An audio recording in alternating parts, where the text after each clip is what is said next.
आज की जो हमारी वीडियो है ये है सेंटेंस मेकिंग पर।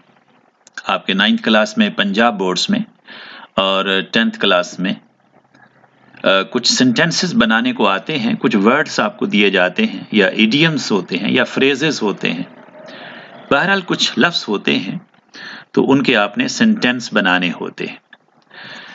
तो उसी तरह से सबसे पहले आप आंसर का एक नंबर देंगे in the middle of page.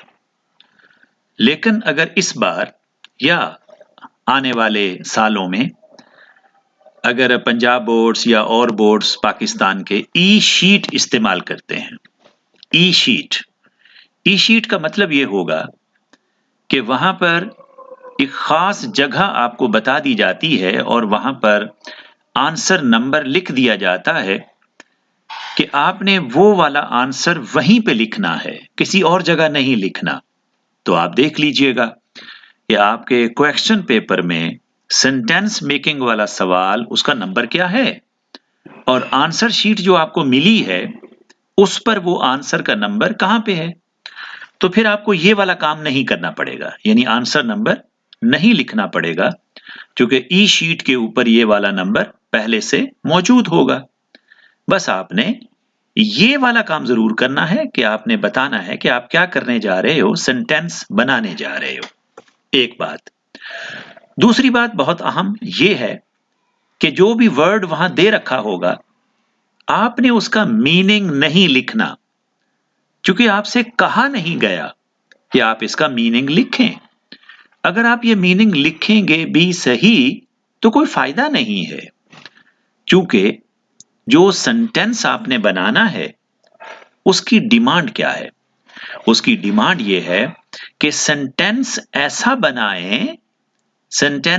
बनाएं कि जिसमें वो वर्ड अपने मीनिंग क्लियर कर दे, यानी सेंटेंस के जरिए से आपने उस वर्ड के मीनिंग क्लियर करने हैं, वाजे करने हैं।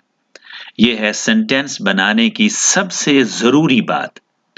वरना हम ये जो वर्ड एक दे रखा है एडिक्शन, हम जानते हैं कि इसका माना है आदी हो जाना, आदत बना लेना। अगर मैं ये कह दूं ही हैज एन एडिक्शन तो जुमला तो बन गया, लेकिन मुझे पता नहीं चला कि भाई इसका माना आदत है। लेकिन जब हम ये वाला सेंटेंस बनाते हैं he has an addiction to heroin, तो हेरोइन हमें अब यहां से पता चल गया कि ये एक नशे वाली चीज है और उसकी एक लत पड़ जाती है, आदत हो जाती है। तो अब ये वर्ड हेरोइन हमें क्लियर कर रहा है कि एडिक्शन के माना क्या हो सकते हैं। तो कोई एक लफ्ज ऐसा जरूर होना चाहिए जो आपके वर्ड का मीनिंग क्लियर कर सके।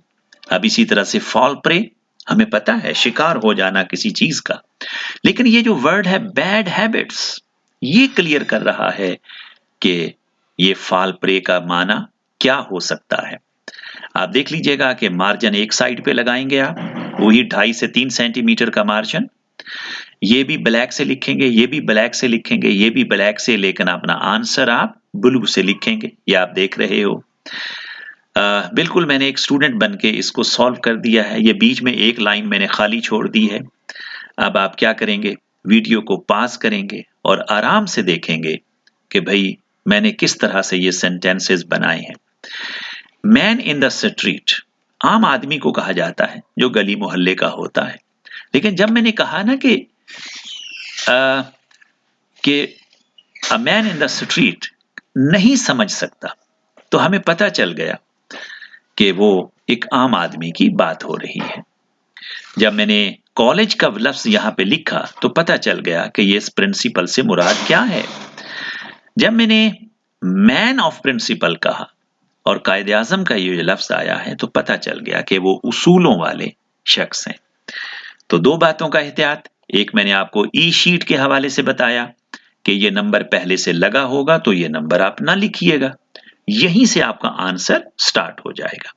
और दूसरा, मीनिंग आपने नहीं लिखने, आपने एक सेंटेंस ऐसा बनाना है जिसमें एक लफ्ज या दो लफ्ज आपके मीनिंग को क्लियर कर रहे हों, उस वर्ड के मीनिंग को क्लियर कर रहे हों।